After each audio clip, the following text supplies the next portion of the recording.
एक जगह कथा हो रही थी, एक सेठ जी कभी कथा में नहीं जाते थे, बड़े धनवान थे। एक दिन पत्नी ने कहा महाराज कथा होती है, कभी कथा में नहीं जाते, तो कथा सुनने गए। महात्मा जी ने कहा देखो कल कथा का अंतिम दिन है, कुछ न कुछ दान करना चाहिए। सेठ जी दूसरे दिन फिर कथा में गए तो एक का सिक्का लेके गए। पत्नी ने बार बार कह के भेजा, एक का सिक्का ले गए। अब एक का सिक्का, गर्मी का मौसम था, मुट्ठी बांध के कथा में बैठे और 3 घंटे में बीच बीच में खोल के देखे सिक्का है कि नहीं। देख ले आज तो दान ही कर देना है, आज तो इसको दूर ही जाना है, फिर देख ले। अब 3 घंटे में हर आधे आधे घंटे पर मुट्ठी खोल खोल के देखे। गर्मी का मौसम था, मुट्ठी बांधे बांधे हाथ में पसीना हो गया। जब कथा विश्राम हुई तो महात्मा ने कहा दान करिए।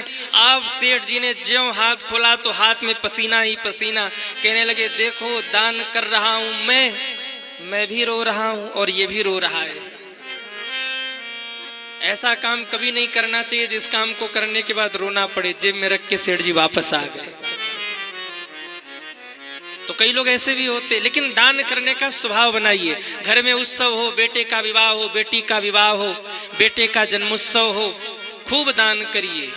कई लोगों को लगता महाराज दान करने से घट जाएगा, नहीं घटेगा। जितना आप दान करेंगे भगवान उतना ही ज्यादा आपको देंगे। मैंने अनुभव करके देखा है, आप जितना ही दान करेंगे भगवान आप पर उतना ही लुटाएंगे, क्योंकि भगवान भी देख रहे हैं ये दे रहा है। अच्छा सच बताना, भगवान ने दिया ज्यादा है कि देते ज्यादा है?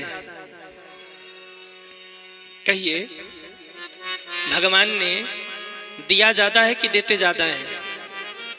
दिया ज्यादा है, देते कम है। अच्छा भगवान ने पहले दिया है कि देने को कहा है? पहले दिया है तब तो देने को कहा है। तो हम हो या आप हो, जीवन में सुखी रहना है तो दान का स्वभाव होना चाहिए। कितने लोग हैं जो कलयुग में भवसागर से पार जाना चाहते हैं? वो हाथ उठाएं। वाह, सब लोग पार चले जाएंगे तो नरक खाली हो जाएगा। भाई किसी को छोड़ो नरक में भी जाने के लिए, सब चले ही जाओगे। कलयुग में भवसागर से पार जाना है तो 2 काम करिएगा। क्या क्या? हाथ से दान करिएगा, मुख से भगवान का नाम लीजिएगा, बेड़ा पार हो जाएगा। और इस चक्कर में मत रहना कि महाराज जी अपने लिए कह रहे कि हम ही को दान दे जाओ, हमको मत दो। जहां आपकी इच्छा करे वहां दीजिए। ऐसा कहा जाता है कि अगर दरवाजे पर भिखारी आ जाए कुछ मांगने के लिए, कुछ ना हो अपने आंगन की मिट्टी उठा करके दे दीजिए उसे, उसको खाली हाथ मत भेजिए। न जाने किस रूप में नारायण मिल जाए, तुलसी यही संसार में सबसे मिलिए धाय। नामदेव जी संत थे, टिक्कर बना रहे थे। टिक्कर मतलब समझ रहे? हाँ क्या क्या कहते हैं? बाटी। हाँ अच्छा, अंग्रेजी में क्या कहते हैं?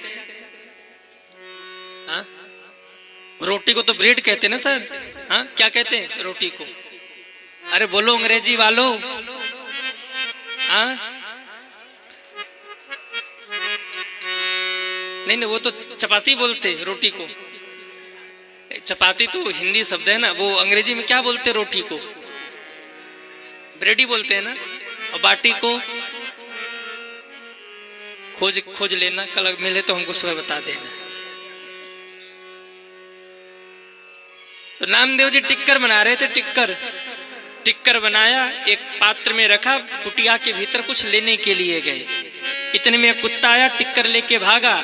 और जैसे ही संत एकनाथ जी ने देखा कि कुत्ता टिक्कर लेके भाग रहा, घी का डब्बा लेके पीछे पीछे दौड़े। अरे ठाकुर जी सूखी मत खाओ, कम से कम घी तो लगा के जाओ, थोड़ा घी तो लगा लेने दो, कैसे खाओगे ऐसी सूखी? और जो ये कहा थोड़ा घी लगा लेने दो, उसी समय उस कुत्ते में से नारायण भगवान प्रकट हो गए। संत एकनाथ जी का टिक्कर कुत्ता लेके भागा तो संत एकनाथ जी घी का डब्बा लेके भागे। आप लोगों का टिक्कर कुत्ता लेके भागे तो आप लोग भी भागेंगे,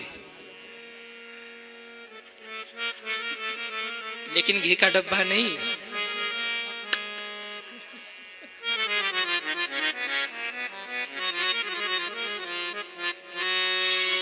दशरथ जी ने बड़ा दान दिया, बड़ा आनंद हुआ। अवधवासी कहते ये दिन हमारे जीवन से कभी न जाए। पर याद रखिएगा, यदि किसी के जीवन में सुख आया है तो दुख भी कहीं न कहीं इंतजार कर रहा है, और किसी के जीवन में यदि दुख है तो सुख भी कहीं न कहीं इंतजार कर रहा है। इसलिए सुख आने पर इठलाइए मत, इतराइए मत, और दुख आने पर रोइए मत। कई लोग होते आके रोते, गुरुजी बहुत दुख है, बहुत कष्ट है। मैं एक ही बात कहता हूँ, सुख आया तो रुका? बोले नहीं। बोले जब सुख नहीं रुका तो दुख कहाँ रुकने वाला है।